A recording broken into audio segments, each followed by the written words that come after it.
கல்வி ஏழைகளுக்கு செல்வம். நான் திருச்சி மாவட்ட காவல்துறை அதிகாரியாக இருக்கும்போது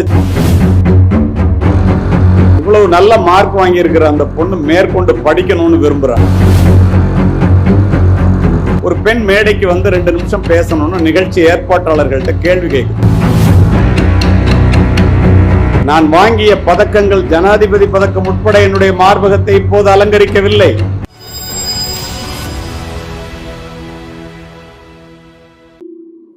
என்ன காரணம்? கல்வி ஏழைகளுக்கு செல்வம், செல்வர்களுக்கு அணிகலன், வீட்டிற்கு விளக்கு, நாட்டிற்கு நன்மை, பெண்களுக்கு பாதுகாப்பு. இதை எதற்காக குறிப்பிடுகின்றேன் என்றால், நான் பெரும்பாலும் என்னுடைய உரையிலே உங்களுக்கு உண்மை சம்பவங்களை மட்டுமே பதிவு செய்ய வேண்டும், அது மனதிலே பதியும் என்று இங்கு வந்தவுடன் நினைத்தேன். 2008ஆம் ஆண்டு நான் திருச்சி மாவட்ட காவல்துறை அதிகாரியாக இருக்கும்போது ஜனாதிபதி மாளிகையில் இருந்து எனக்கு ஒரு அழைப்பு. அழைத்தவர் மனிதர் அப்துல் கலாம் அவர்கள். அழைத்ததனுடைய நோக்கம், திருச்சி மாவட்டத்தில் துறையூர்னு ஒரு ஊர் இருக்கான்னு கேட்டார். ஆமா சார் இருக்கு அப்படின்னு. சரஸ்வதின்னு ஒரு பொண்ணு 12ஆம் வகுப்புல மாவட்டத்தில் முதல் மதிப்பெண் பெற்றிருக்கிறாள்.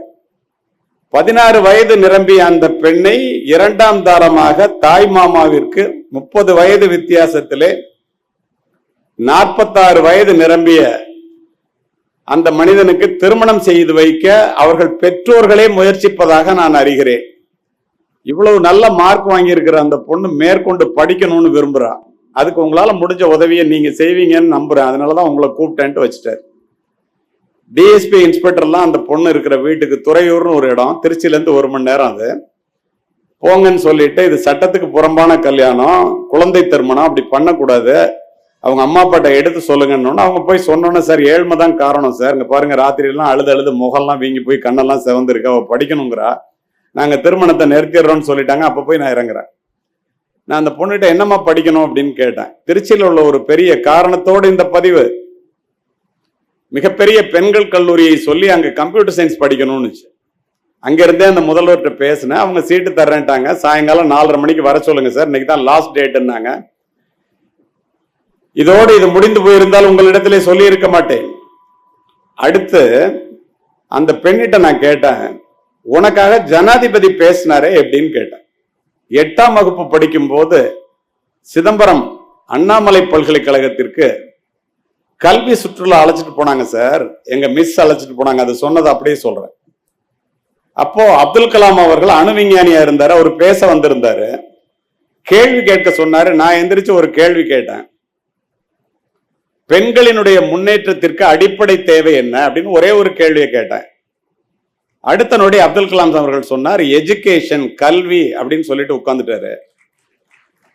அன்றையிலிருந்து புத்தகத்தை எடுத்த நான் புத்தகத்தை வைக்காமல் படித்து மாவட்டத்திலேயே முதல் மதிப்பெண் பெற்றேன். ஆனா எங்க அம்மா அப்பா என்ன மேற்கொண்டு படிக்க வைக்க மாட்டேன்னு சொல்லிட்டாங்க. என்னமா செஞ்சேன்னு கேட்டேன்.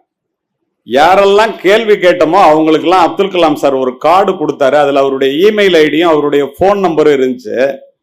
காலையில 7 மணிக்கு அப்துல் கலாம் சார்ட்ட நான் தான் சார் பேசினேன்னு. அந்த போன்ல பேசணும்னா காலையில 7 மணிக்கு அவரே எடுத்துட்டாரு. சார் நீ படிப்ப, உனக்கு திருமணம், விரும்பாத திருமணம் நடக்காது, அது சட்டப்படி குற்றம், அதனால நீ கவலைப்படாதம்மான்னு சொன்னாரு. இப்ப நீங்க வந்து நிக்கிறீங்க சார்.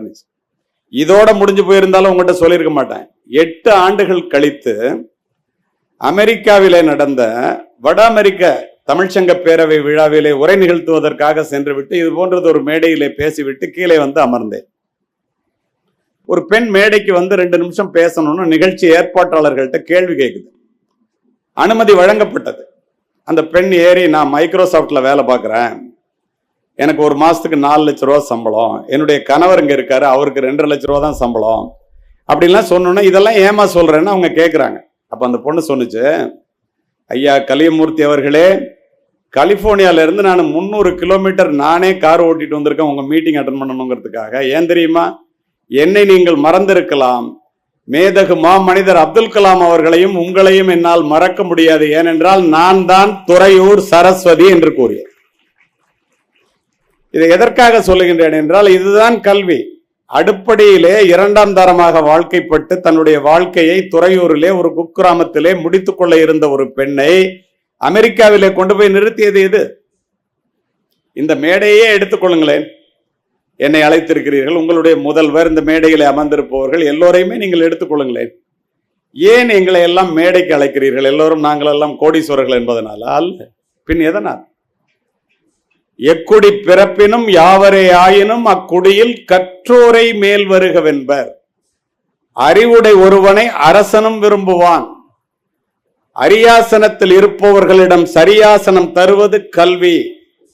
வேற்றுமை தெரிந்த நாட்பாலுள்ளும் கீழ்ப்பால் ஒருவன் கற்பின் மேல்பால் ஒருவனும் அவன்கட்படுமே. நான் ஆரியப்படை கடந்த நெடுஞ்செழியன் புறநானூற்றிலே. ஜாதி மதம் ஏழை பணக்காரன் எதுவும் கிடையாது. நீ படித்த அறிவாளியாக இருந்தால் உன்னை மேடைக்கு வா என்று அழைத்தே ஆக வேண்டும். அதனால்தான் உங்களுடைய முதல்வரில் ஆரம்பித்து இங்கே என்னை அறிமுகப்படுத்தினார்களே ஆசிரியை, நான் உட்பட எல்லோரும் இந்த மேடைக்கு அழைக்கப்படுவதற்கு காரணம் கல்வியை தவிர வேற என்ன இருக்க முடியும்? சற்று சிந்தியுங்கள். அது மட்டுமல்ல நண்பர்களே, மாணவ செல்வங்களே, பெரியவர்களாக இருந்தாலும் சிறியவர்களாக இருந்தாலும் நன்றாக கடைசி வரையில உத்து கவனிக்கிறீங்க, கவனமா கேட்கறீங்க, அமைதியா இருக்கீங்க. அதனால இதெல்லாம் சொல்றேன். ஏன் லாஸ்ட்னு சொன்ன தெரியுமா? கடைசி வரைன்னு I am always particular about the last bench. You know why? The best brain of the nation may be found in the last benches of the classroom. அதனாலதான் அப்படி சொன்னேன்.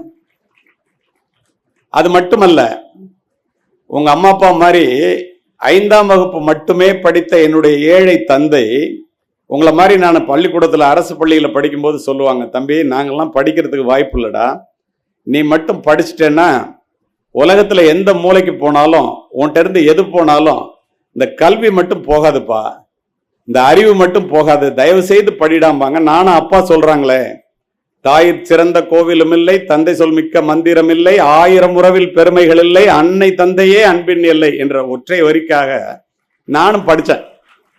இப்ப ஏன் அதை சொல்றேன் தெரியுமா? இந்த நேரத்தில் அது ஏன் ஞாபகம் வருது தெரியுமா?